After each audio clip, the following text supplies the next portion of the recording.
Balita sa rehiyon, mga atletang Dabawenyo na nagbigay karangalan sa Batang Pinoy at Philippine National Games bibigyang pagkilala. Ang detalye sa report ni Julius Pacot ng PTV Davao.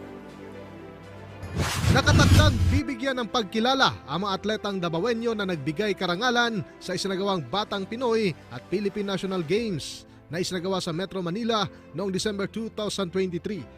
Ayon kay Davao City Sports Development Division Head Mikey Aportadera na masaya ito sa performance ng mga atleta ng syudad dahil nagtapos sa third place ang Davao City na makakuha ng 47 gold, 50 silver at 39 na mga bronze medals sa Batang Pinoy 2023.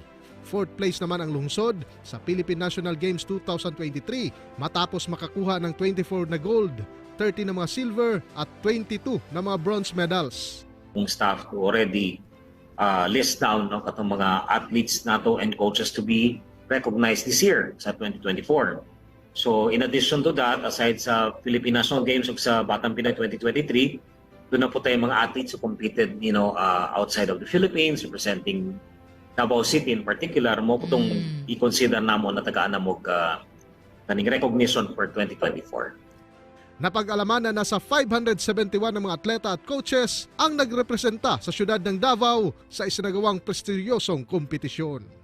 Mula dito sa PTV Davao, Julius Pacot para sa Bayan.